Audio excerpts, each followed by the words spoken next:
하나님의 말씀은 갈라디아서 5장 13절로부터 18절까지 말씀입니다. 신약성경 309쪽입니다. 309쪽, 8쪽, 9쪽입니다. 제가 읽겠습니다. 형제들아, 너희가 자유를 위하여 부르심을 입었으나 그러나 그 자유로 육체의 기회를 삼지 말고 오직 사랑으로 서로 종로를 하라. 온 율법은 내 이웃 사랑하기를 내 자신과 같이 하라 하신 한 말씀에서 이루어졌나니 만일 서로 물고 먹으면 피차 멸망할까 조심하라. 내가 이르노니 너희는 성령을 따라 행하라. 그리하면 육체의 욕심을 이루지 아니하리라. 육체의 소욕은 성령을 거스리고 성령은 육체를 거스리나니 이 둘이 서로 대적하므로 너희가 원하는 것을 하지 못하게 하려 함이니라. 너희가 만일 성령으로 인도하신 바가 되면 율법 아래에 있지 아니하리라. 아멘. 성령 강림절 후 이번 주일이 9째 주일입니다. 저희가 이것을 강조한 것은 예수 그리스도의 십자가의 사건과 그리고 3일 후에 부활절 그리고 재림 후 성천 그리고 50일 40일 후에 성령 강림절이 이루어졌습니다. 이제는 성령을 통해서 예수 그리스도의 십자가의 복음의 열매가 맺히는 기간인 것을 강조하고 있습니다. 그래서 우리가 이번 주일은 9째 주일이고 다음 주 주일은 10번째 주일이다. 계속해서 우리가 이렇게 성령 강림 후 성령의 역사를 그런 소망하는 성령의 열매를 기다리는 그런 주일입니다. 오늘도 성령으로 인도되는 삶에 대해서 살펴보고자 합니다. 오늘 본문에서 이 13절은 5장 1절처럼 이렇게 직설법과 명령법으로 되어 있습니다. 직설법인 13절 A2절은 왜냐하면 형제들아 너희가 자유를 위하여 부르심을 받았기 때문이다. 이렇게 부르심을 받았다. 이렇게 직설법입니다. 그러니까 5장 1절 이렇게 A절을 반복하고 있는 것이죠. 그 십자가 복음의 기초에서 너희가 자유인이 되었다. 이런 말씀이죠. 그런데 명령법인 13절 B가 그 자유를 단지 육체의 기회로 삼지 말라. 오직 사랑으로 서로 종로를 하라. 어떻게 보면 두 개의 명령이 있는데 이런 명령법은 직설법에 기초를 하고 있습니다. 바로 직설법에 기초하고 있다는 것이 아주 중요하죠. 이것을 떼어내 버리면은 나는 포도나무에 놓이는 가지인데 가지가 포도나무에서 떨어져 있는 것과 마찬가지입니다. 항상 우리는 우리에게 어떤 것이 나타날 때 성령을 통해 나타나는 것은 다 예수 그리스도의 십자가에 뿌리를 두고 기초를 두고 그 십자가의 열매가 복음의 열매가 성령을 통해서 나타나고 있다는 것을 항상 기억하시기를 바랍니다. 여기서 바울이 부르고 있는 형제들 너희는 갈라디아 성도들을 가리킵니다. 그들은 자유를 위하여 그리스도의 십자가의 복음으로 하나님의 부르심을 받았습니다. 그들처럼 우리도 자유를 위하여 하나님의 부르심을 받았습니다. 우리는 지난주일에 그 자유가 무엇인지를 살펴보았습니다. 그러면 하나님의 부르심의 목적인 그 자유가 어떤 성격을 가지고 있는 자유인가를 살펴보고자 합니다. 이것을 위해서 성경에서 가장 유명한 부르심 사건인 아브라함의 부르심의 이야기를 통해서 살펴보고자 합니다. 창세기 12장 1절로부터 3절입니다. 여호와께서 아브라함에게 이르시되 너는 너희 고향과 친척과 아버지 집을 떠나 내가 내게 보여줄 땅으로 가라. 내가 너로 큰 민족을 이루고 내게 복을 주어 내 이름을 창대하게 하리니 너는 복이 될지라. 너를 축복하는 자에게는 내가 복을 내리고 너를 저주하는 자에게는 내가 저주하리니 땅의 모든 족속이 너로 말미암아 복을 얻을 것이라 하신지라. 이것이 하나님께서 아브라함을 부르시는 말씀입니다. 그런데 3장 8절에 또 하나님이 이방을 믿음으로 말미암아 의로 정하실 것을 성경이 미리 알고 아브라함에게 복음을 전하되 모든 이방인의 너로 말미암아 복을 받으리라 하였느니라. 이와 같이 아브라함은 복음으로 하나님의 부르심을 받았습니다. 그런데 하나님께서 복음으로 아브라함을 부르시는 목적이 무엇입니까? 창세기 12장 2절에는 내가 너로 큰 민족을 이루고 내게 복을 주어 내 이름을 창대하게 하리, 이건 약속의 말씀이죠. 하나님께서 그렇게 해주시겠다 약속이고, 근데 너는 복이 될지라, 이 말씀은 명령형입니다. 복이 되어라, 복이 될지어다, 이런 하나님의 명령입니다. 그래서 너는 복이 될지라 명령형인데 누구에게 복이 되어라 이런 명령입니까? 우리가 3장 하반절에 보면 땅의 모든 족속이 너로 말미암아 복을 얻을 것이라 하신지라, 이 말씀을 통해서 너는 복이 될지라, 누구에게? 땅에 있는 모든 족속에게 복이 되어라, 이렇게 명령을 하신 것입니다. 그래서 이전에 우리말 성경, 이건 개역 개정이죠. 이전에 우리말 성경에는 2절 이렇게 하반절을 너는 복이 될지라를 너는 복의 근원이 될지라. 하나님도 만복의 근원 되신 하나님일 때 하나님이 누구에게 복의 근원이 되신다는 거예요. 우리에게 복의 근원이 되신다. 복의 샘이 되시고 복의 뿌리가 되신다. 이런 의미이죠. 이처럼 하나님께서 아브라함에게만 복을 주시기 위해서 그를 부르신 것이 아닙니다. 아브라함 자신만을 위해서 부르신 것이 아니라 하나님께서는 땅의 모든 족속을 위하여서 아브라함을 선택하시고 아브라함을 부르신 것입니다.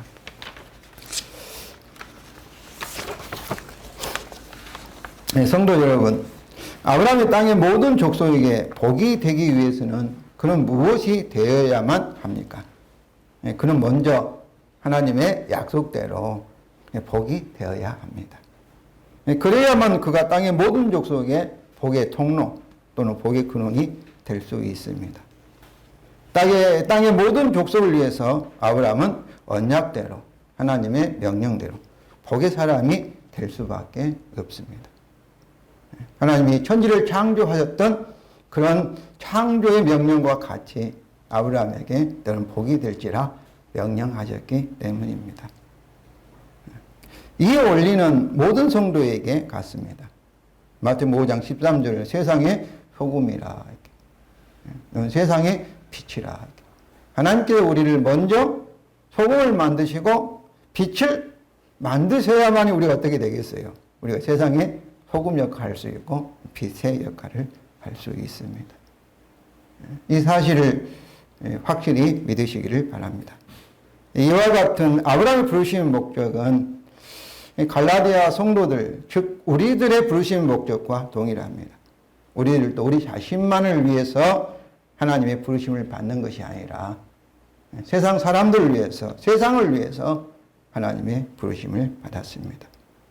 곧 세상의 성교적인 사명을 위해서 부르심을 받은 거예요. 하나님 우리를 불러 세상으로부터 우리를 부르시고 그 다음에 어떤 거예요? 다시 교회로 모으시고 다시 어떻게 해요? 세상으로 우리를 다시 보내신 거예요. 파송하는 거예요. 부르시고 보내시고 세상 속으로.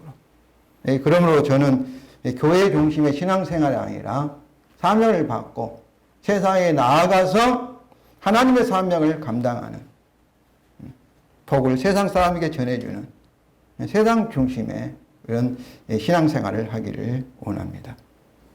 이런 우리 부르심의 목적은 13절 전반절에서의 자유의 성격을 보여줍니다.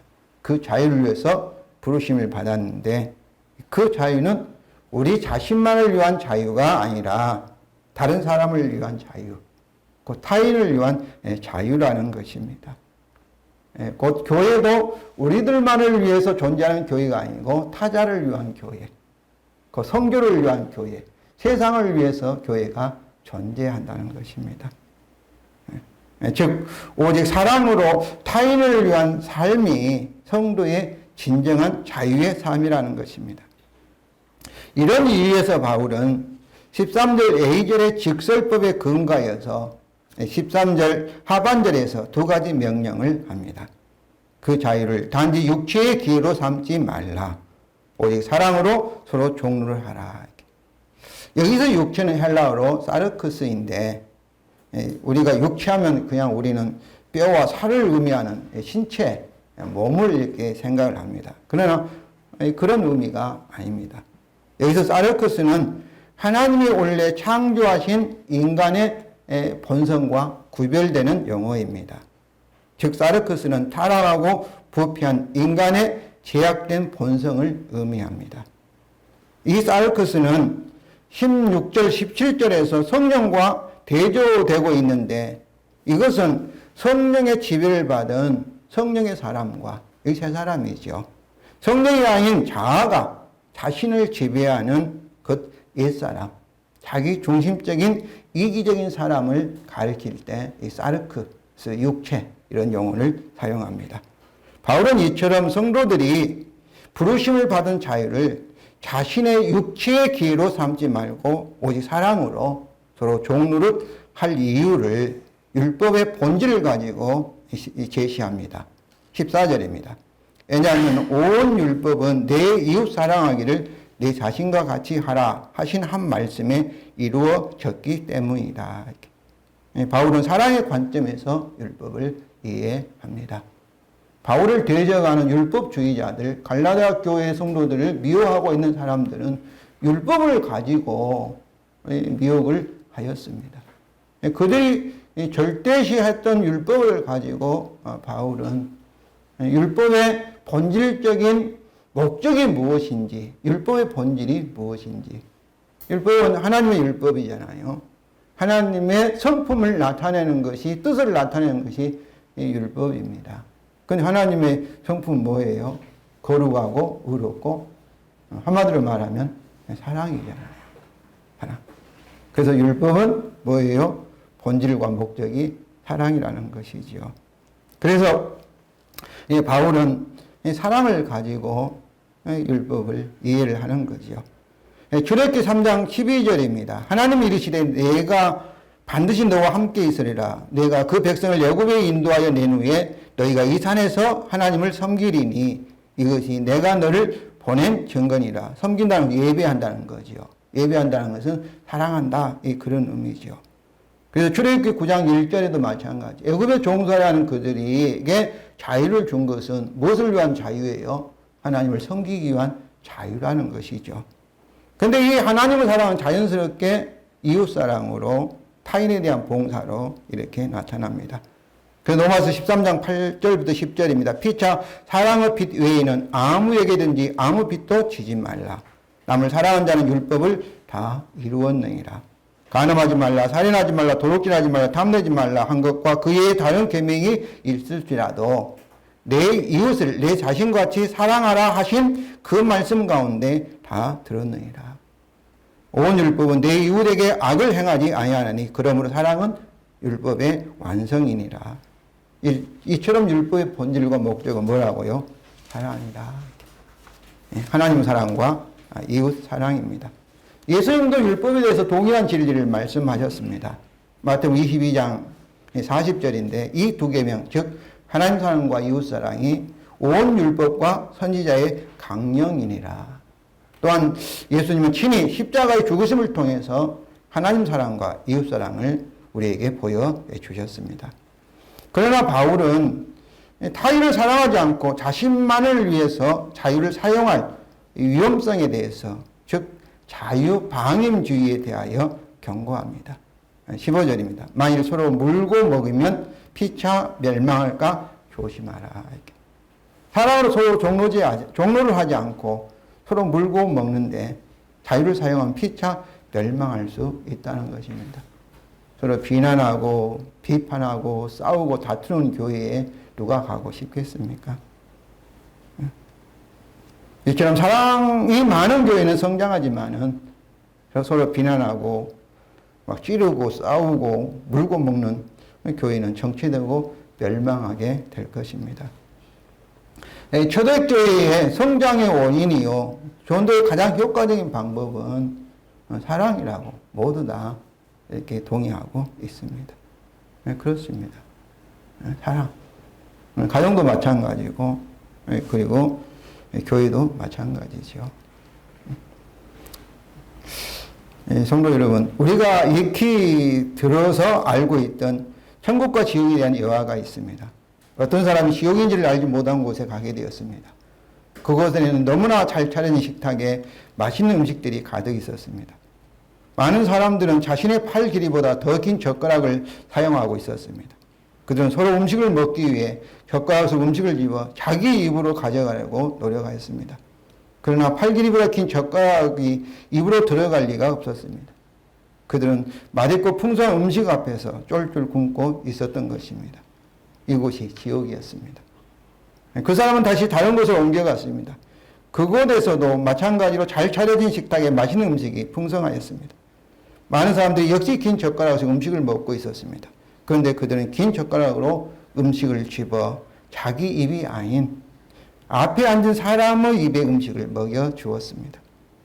그들 모두 다 배불리 음식을 먹으면서 기뻐하고 즐거워하였습니다. 그곳은 천국이었습니다. 성도 여러분, 우리는 부르심의 목적인 자유를 가지고 자신만을 위해서 사용하면서 지옥에 들어갈 연습을 하고 있습니까? 아니면 그 자유를 가지고 자신이 아니라 타인을 위해서 사용하면서 천국의 삶을 위해서 연습하고 있습니까? 자유를 가지고 오직 사랑으로 서로 종노릇하면서 천국에 들어갈 사는 연습을 하시기 바랍니다.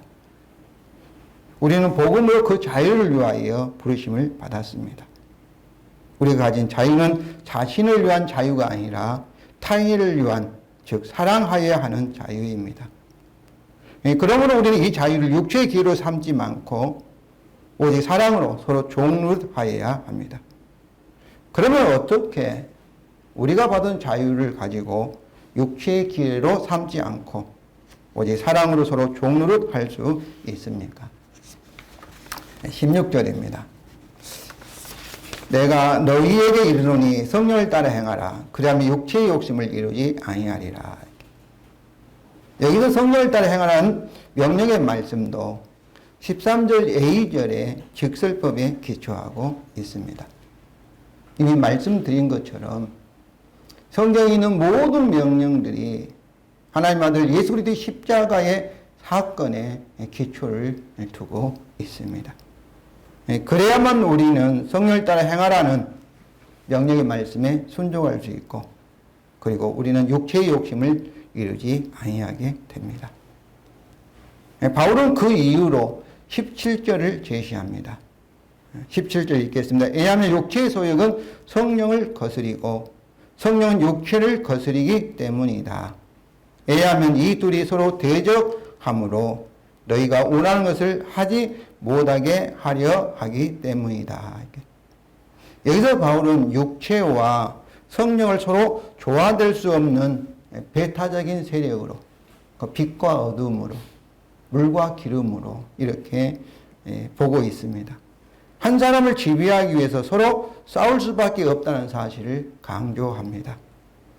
육체, 자기가 자기 자신을 지배하는 삶과 성령이 지배하는 삶은 서로 공존할 수 없다는 것입니다. 이것은 어떤 사람은 절반은 성령이 지배하고 또 절반은 육체, 자기 자신이 지배할 수 있다는 것이 아니라는 것입니다. 성령이 지배하면 육체가 물러가게 되고, 육체가 지배하면 성령은 역할을 하지 않게 되고, 그렇다는 것이죠. 이것은 성령이 어떤 사람을 지배하면 육체가 지배하지 않으면 육체가 지배한다는 것이죠. 육체가 지배하면 성령은 역사하기를 멈춘다는 것입니다. 그러면 육체의 욕심을 이루지 아니하려면 우리 자신이 우리를 지배할 것이 아니라 누가 우리를 지배해야 돼요? 성령이 우리를 지배하고 다스려야 한다는 것입니다. 그러니까 우리의 마음의 중심에 의자가 있는데 그 의자에 누가 앉아 있느냐? 성령으로 오신 주님이 앉아 있느냐? 그렇지 아니하면 내 자신이 그 자리에 앉아 있느냐. 이것이 문제라는 것이죠. 우리는 복음으로 아브라함의 언약에 따라 믿음으로 말하는 약속의 성령을 이미 받았습니다. 갈라디아 3장 14절에서 말씀하고 있죠. 우리 이미 성령의 사람이 되었습니다. 성령이 없는 사람은 어떤 사람이에요? 그리스도의 사람이 아닙니다. 로마서 8장 9절에서 말씀하고 있죠. 그러니까 예수를 믿는 사람, 구원받은 성도, 하나님의 자녀가 된 사람들은 다 어떤 사람이에요? 이미 성령을 받은 사람이에요. 지금 우리에게 성령의 능력이 강하게 나타나고 나타나지 않고 있느냐 이 문제가 아니에요. 성령이 내 안에 계시느냐 계시지 않느냐 이 문제는 예수를 믿는 사람은 모두 다 성령을 받은 사람입니다. 그러나 아직 우리는 이 악한 세대에서 구원을 받았지만은 지금 이 세상에 우리 살고 있습니다. 이 현실 속에 제약된 세상에 살고 있어요. 그러면서 동시에 타락한 우리의 육체, 사르크스를 가지고 있습니다. 그래서 저도 이렇게 여러분도 어때요? 원치 않지만은 죄를 지을 때가 있는 게 있죠. 그 요한일서 3장 2절입니다. 사랑하는 자들아 우리가 지금은 하나님의 자녀라. 이 말씀은 현재는 어때요? 성령을 가진 하나님의 양자형을 가진 하나님의 아들, 딸들입니다. 그러나 장래에 어떻게 될지는 아직 나타나지 아니하였다. 그가 나타나시면 우리가 그와 같을 줄을 아는 것은 그의 참모습 그대로 볼 것이기 때문이다. 될 그는 누구 같이 되는 거예요? 여기서 그는 부활하신 예수님. 지금 하나님 보좌 우편에 앉아 계신 예수님이세요.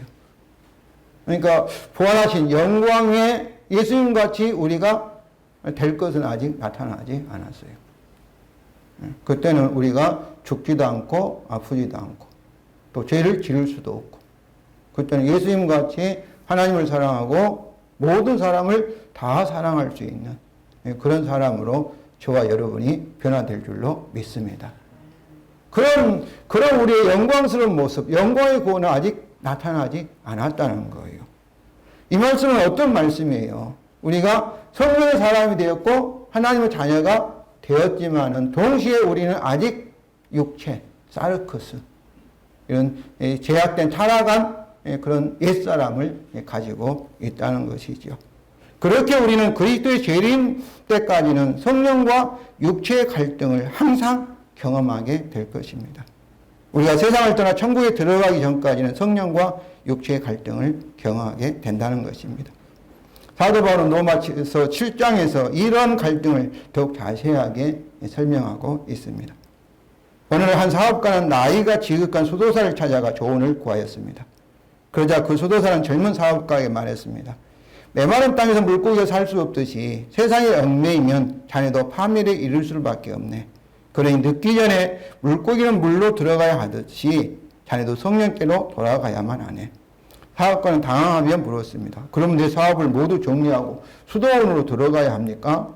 그러자 수도사는 대답하였습니다. 그런 뜻이 아니요. 사업을 그만두라는 것이 아니고 사업은 그대로 두되 당신의 마음속으로 들어가는 것이요. 이렇게. 자신은 마음속 깊은 곳에서 성령의 지배를 받는 것이 필요하다는 것입니다. 왜 우리가 성령의 지배를 받아야 합니까? 성도 여러분, 왜 물고기는 물속에서 살아야 합니까? 하나님이 물고기를 그렇게 창조하셨기 때문입니다. 왜 사람은 성령으로 살아야 합니까? 하나님께서 하나님의 형상대로, 즉 사랑하는 사람으로 우리를 창조하였습니다. 하나님의 형상은 하나님 성품대로 그런 뜻이죠. 창세기 1장 28절이죠. 그리고 우리가 하나님의 성품대로 살 수 있도록, 곧 사랑할 수 있도록 하기 위해서 하나님께 우리를 성령으로 창조하셨습니다. 흙으로 사람의 몸을 지으시고 그 코에 무엇을 불어넣었어요? 하나님의 숨, 성령을 불어넣어 주신 거죠. 처음에 사람이 아담은 성령으로 아내를 자신처럼, 그러니까 아담을 하와를 보자 뭐라 했어? 내 뼈 중에 뼈요, 내 살 중에 살이다. 네가 내 자신이다. 이렇게 사랑을 하였습니다. 그는 스스로 사랑하였던 것이 아닙니다.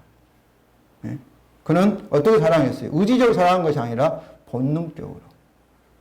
사랑으로 창조되었으니까 사랑으로 사랑을 하였던 것입니다. 그 사랑하는 존재로 그리고 성령으로 창조되었기 때문입니다. 본능적으로 사는 것이 아주 필요하죠. 본능적으로 사는 것. 아담을 타락으로 성령이 없는 육체로 타락한 우리가 이제 그리스도 십자가의 복음으로 구원을 받아 다시 성령을 소유한 새로운 피조물이 되었습니다. 그러므로 우리가 성령을 따라 행할 수가 있는 거죠. 새로운 피조물의 본능이 무엇입니까? 아담이 타락하기 전에 본능적으로 성령을 통해서 사랑할 수 있었던 것처럼 지금 우리는 바로 새로운 피조물의 본능처럼 물고기가 물속에 사는 것이 본능인 것처럼 우리가 사랑을 위해서 다시 새롭게 창조되었으니까 우리가 본능으로 사랑할 수 있다는 것이죠. 그러면 우리는 성령을 따라 행하면 육체 소유를 이루지 않고 서로 사랑할 수 있습니다. 새로운 피조물의 본능이 뭐라고요? 사랑입니다. 성령을 통해서 사랑하는 것은 너무나 자연스럽고 당연한 것입니다. 당연한 것이에요. 그러니까 포도나무와 가지인데 예수님이 가지가 붙어 있으면 가지가 막 열심히 노력해서 포도열매를 맺는 것이 아니라 붙어 있기만 하면 어때요? 포도나무가 가지를 통해서 열매를 맺는 거예요. 그래서 우리 성도들이 억지로 막 미워하는 것을 막 사랑하는 것이 아니라 내 육체를 막 억압해가지고 막 의지적으로 하는 것이 아니라 물은 위에서 밑으로 흐르듯이 성령이 우리를 지배하면 어때요? 자연스럽게 사랑의 그런 본능이 저와 여러분에게 열릴 것을 믿으시기 바랍니다. 내가 하면 안 되는 거예요. 누가 하는 거예요? 우리 기독교는 예수교예요. 우리를 십자가에 죽으시고 부활하신 주님이 성령으로 오셔서 우리의 주인 노릇을 하는 거예요. 우리를 지배하고 다스리고 소유하고 보호하고 인도하고 새 언약에 따라 우리 구원을 완성하실 것을 여러분 믿으시기를 바랍니다. 그러면 성령을 따라 행하는 것이 구체적으로 무엇입니까? 우리가 알죠. 성령으로 살아야 성령 열매 맺어야 된다 아는데 구체적으로 우리가 어떻게 사랑을 따라 행할 수가 있겠습니까? 첫째로 우리 인생의 주인이 누구인지를 분명하게 아는 것입니다. 즉 누가 내 인생의 주인인가? 내 자신인가 아니면 성령으로 역사하시는 주님인가? 주님이라는 것은 창조주 하나님을 가리킵니다. 우리가 어떤 물건을 만들면 그 물건이 누구 거예요? 만든 사람의 거잖아요. 그래서 우리가 주님 하면은 하나님을 가리킬 때 우리가 주님이라는 단어를 써요. 그런데 예수님을 주님 할 때 그 말은 어떤 말? 예수님도 하나님이시다. 그런 의미예요. 그래서 어떤 창조했을 때 창조하는 모든 만물은 누구 거예요? 창조주이신 하나님 것이고. 그런데 죄로 인해서 하나님으로부터 떨어지고 이제 마귀 것이 되어버렸습니다. 실제는 하나님 것인데. 그런데 예수님이 십자가를 통해서 우리를 구속 그리고 속량했다는 것은 자기 생명을 주고 다시 우리를 사와왔어요. 우리가 상점에서 슈퍼마켓에서 물건을 사면 돈을 주고 나면 그 물건은 누구 거예요? 물건을 산 사람 것이잖아요. 그래서 우리를 구원하신 예수님이 우리는 누구 것이에요? 십자가를 통해서 값을 지불하고 예수님이 자기 것으로 소유로 만드셨기 때문에 우리가 예수님을 주님, 또 우리의 왕, 그리스도 이렇게 고백하고 있는 것입니다. 그건 예수님이 우리의 주인이시고 우리의 하나님이시고 우리의 왕이요 우리의 목자이시다. 이런 고백인 것이죠. 이 질문은 누가 내 인생의 주인인가? 이 질문은 예수님의 십자가의 이 복음의 의미가 무엇인가? 이 질문과 같습니다. 복음은 무엇입니까? 로마서 1장 3절과 4절에 의하면 복음은 예수라는 사람이 우리를 위해 십자가에서 대속의 죽음을 당하시고 부활하셔서 뭐가 되시고요? 우리 주가 되시고 우리의 그리스도가 되신다는 것입니다. 예수님이 우리의 주가 되시고 우리의 왕이 되신다. 이것이 복음의 의미예요. 또 복음의 결과라 이렇게 볼 수 있어요. 우리가 복음을 듣고 예수님을 믿기 전에 누가 우리의 주인이었어요? 많은 사람들 인정하지도 않고 알지도 못하지만은 마귀가 그들의 주인이었습니다.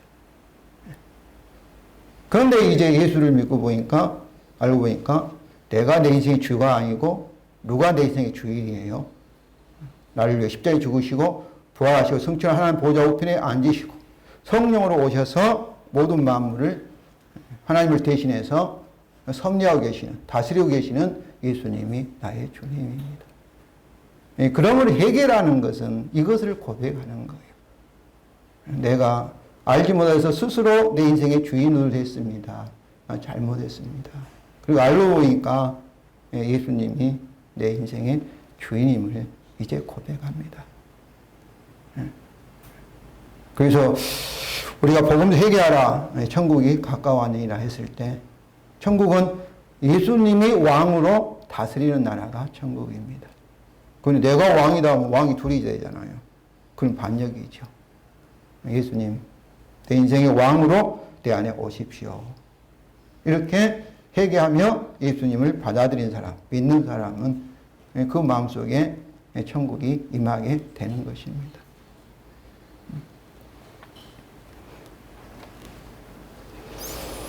우리 주와 이 그리스도가 되신 예수님이 성령으로 현재 우리 안에 오셔서 우리에게 주인 노릇, 곧 책임자 역할을 하신다. 왕 노릇 하신다는 것이죠. 그러면 내 인생의 주인이 우리 자신이라면 우리는 육체의 지배를 받아 육체의 욕심을 이루게 될 것입니다. 그러나 내 인생의 주인을 성령 오신 예수님으로 주님으로 인정하면 우리는 주님이신 성령의 지배를 받게 되고 육체의 욕심을 이루지 아니하고 오직 성령으로 종노릇하게 될 것입니다. 바로 이 사실이 정말로 중요해요. 복음을 아는 것. 그래서 예수님은 자신을 따른 제자들에게 뭘 하라겠습니까? 자신을 부인하라고 요구하셨습니다. 마태복음 16장 24절 25절에 있죠. 복음서에 곳곳에 나타나 반복되고 있죠. 예수께서 제자들에게 이르시되 누구든지 나를 따라오려거든 뭐라고요? 자기를 부인하고 자기 십자가를 지고 나를 따를 것이니라. 누구든지 제 목숨을 구원하고자 하면 잃을 것이요 누구든지 나를 위하여 제 목숨을 잃으면 찾으리니. 여기서 누구든지는 계속 세 번이나 반복되고 있지 않습니까? 아무도 예외 없이 그 말입니다. 예수님을 따른다는 것은 예수님을 믿는다는 거예요. 믿지 않고 어떻게 따를 수 있겠어요? 자기 인생을 예수님께 맡긴다는 거 아니겠어요? 그러니까 자기를 부인하지 않고는 예수님을 따를 수 없고 다시 말하면 예수님을 믿을 수 없다는 것입니다. 자신을 부인한다는 것은 자신의 인생의 주인이 자기 자신이 아니고 누구라는 거예요? 예수님이시라는 거죠. 예수님이라는 거예요. 예수님이라는 것을 알고 인정하는 것입니다. 이것이 복음을 믿는다는 의미입니다. 그런데 성도 여러분, 우리에게 많은 문제는 이것을 하지 않은 데 있습니다. 자신을 부인하지 않고 오히려 자기 자신을 위해서 자기의 욕심의 성취를 위해서 더욱 열심히 기도하고 예배하고 또 헌금하고 막 헌신하고 막 열심을 내는 데 있는 거예요. 자기의 욕망을 위해서 육체의 욕심을 위해서 그런 분이 더 열심히 해요. 그런 분들이. 이것은 기독교가 아니라 이방 종교입니다. 그와 같습니다. 자기를 부인한다는 것은 기독교의 신앙의 출발점입니다. 다시 말하면 핵심이에요. 핵심. 해자는 돌릴 해자는 심자는 마음이잖아요. 마음. 마음이 바뀌었다 이런 뜻이죠. 그 마음의 눈, 우리의 생각이 바뀌어졌다 그런 뜻이에요. 세상을 자기 중심으로 보았던 것을 이제는 누구 중심으로? 내 인생의 주인이신 바로 주님 중심으로 세상을 보는 것. 세상을 보는 것. 이것을 세계관이라 하죠. 세상을 보는 눈, 관점.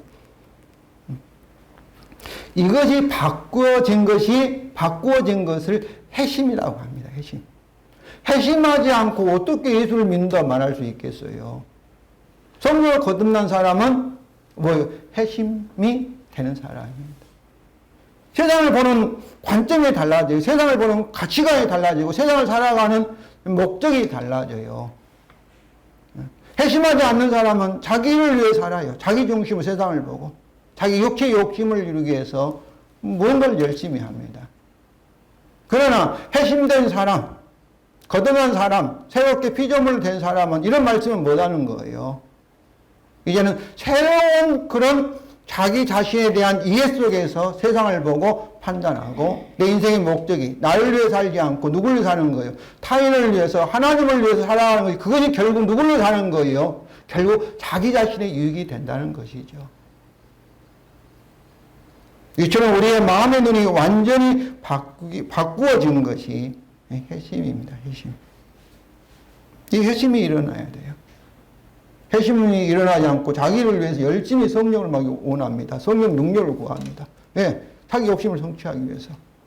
그때는 성령이 오시지 않고 어떤 영적인 현상이 나타나면 그것은 뭐겠어요? 성령을 가장한 악령의 역사가 일어나는 것입니다.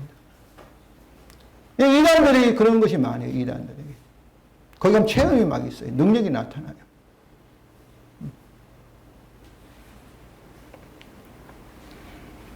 둘째는 우리 안에 성령 오신 주님을 이제는 못하겠어요. 믿고 믿는 것입니다. 갈라디아 2장 20절입니다. 내가 그리스도와 함께 십자가에 못 박혔나니 그런즉 이제는 내가 사는 것이 아니요 오직 내 안에 그리스도께서 사신 것이라. 이 말은 어떤 말? 자기를 부인하고 예수님을 내 인생의 주님으로.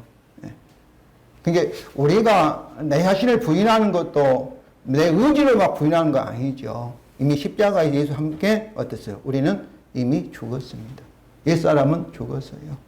예수 함께 우리가 새로운 피조물로 부활하게 되었습니다. 다시 살게 되었습니다. 이것을 인정하고 그리고 고백하는 것이 자기를 부인하는 거예요. 새로운 피조물로 재창조되었다는 거죠. 이제는 이제 어떻게 사는 거예요? 새로운 피조물로 사는 거죠. 새로운 피조물로 살아가는 방법이 이제 내가 육체 가운데 사는 것은 여전히 같은 육체죠. 같은 세상에 살고 있죠. 나를 사랑하사 나를 위하여 자기를 버리신 하나님의 아들을 믿는 믿음 안에서 사는 것이라. 이제는 믿음으로 사는 것입니다. 자기를 믿는 것이 아니라 의지하는 것이 아니라 바로 주님을 의지하는 거예요. 주께 맡기는 거죠. 그래서 갈라디아서 2장 전반절은 십자가의 복음의 의미, 즉 자기를 부인하는 것의 다른 표현입니다. 그리고 이제 육체 가운데 사는 것은 나를 사랑하사 자기를 버리신 하나님 아들 믿는 믿음 안에 산다는 것은 십자가 복음에 의해서 우리의 바꾸어진 방식에 대한 것입니다. 삶의 목적이 달라졌죠. 자기를 사는 것이 아니라 누구를 위해 타인을 사랑하는 사랑을 위해서 사는 것이고.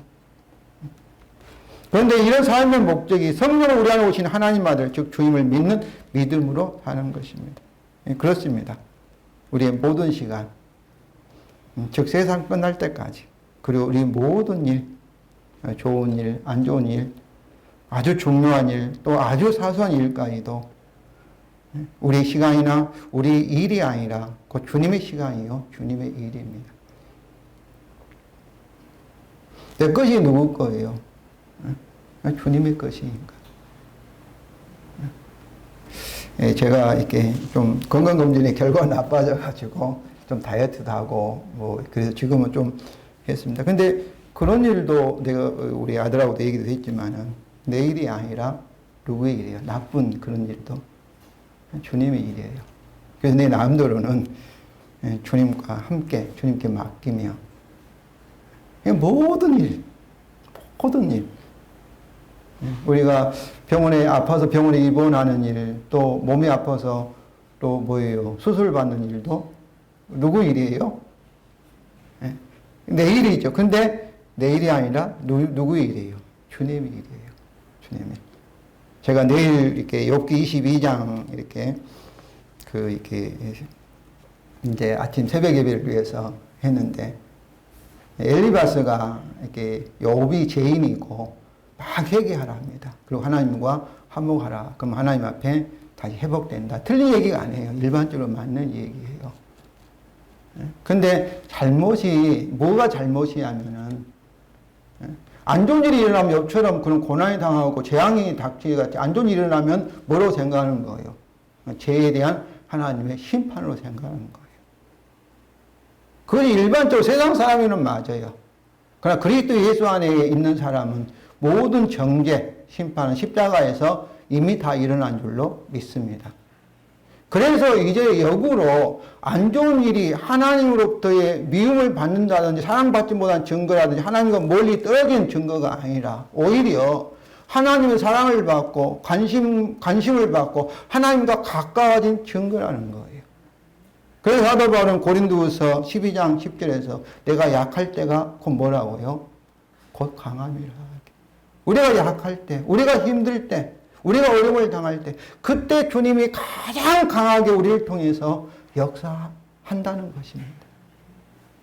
그렇지 않겠어요. 우리가 자녀를 키울 때 아기가 잠 못 자고 아프면 연락 오고 그러면 그때 뭐 어떤 부모님이 너 알아서 하라 하고 그냥 나 잠자겠다 그런 부모 어디 있어요. 아무리 피곤하지만은 아기 옆을 지펴고 아기가 열나면 수건으로 물 이렇게 열을 식혀주고 그러잖아요. 그럼 아기가 건강하고 잠을 잘 자면 그때는 아기 옆에 있던 부모님이 따로 잠을 잘 수 있잖아요. 마찬가지예요.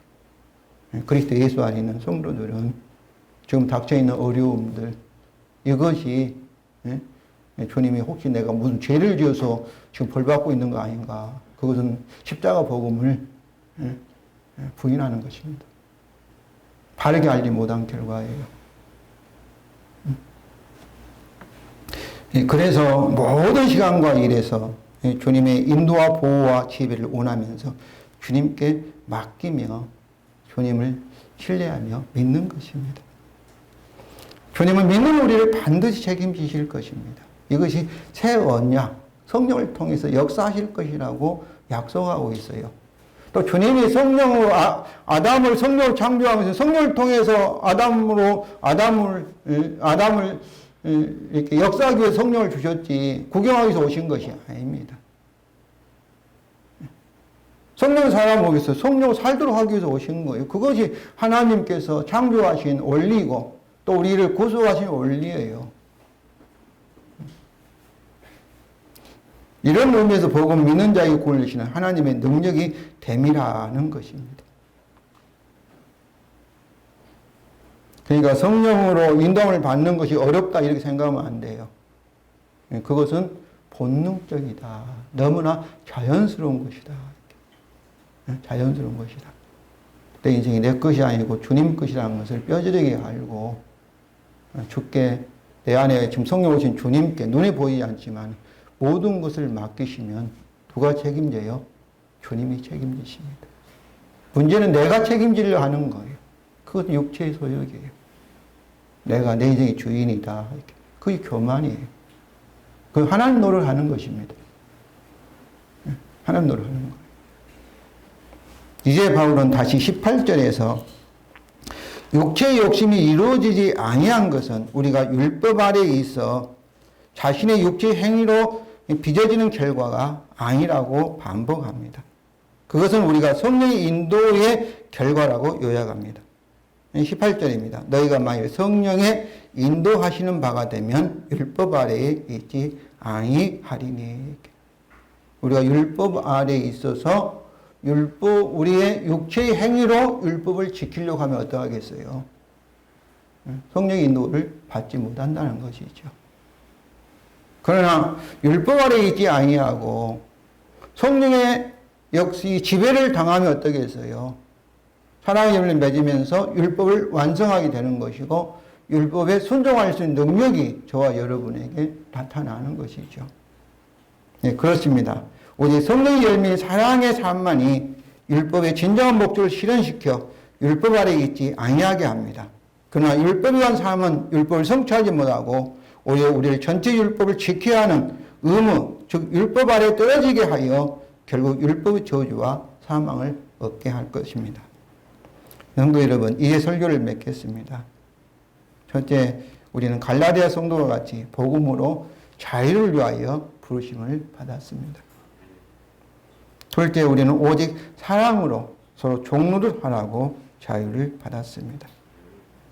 이 자유는 타인을 위한 사랑의 자유입니다. 셋째, 우리는 타인을 사랑할 수 있도록 성령을 받았습니다. 성령으로 사는 것이 너무나 자연스럽고 본능적인 삶입니다. 우리가 천국에서는 어떻게 살겠어요? 성령으로 살 줄로 믿습니다. 성령으로. 그러므로 성령으로 타인을 사랑하기 위하여 여러분의 자유를 사용하시기를 바랍니다.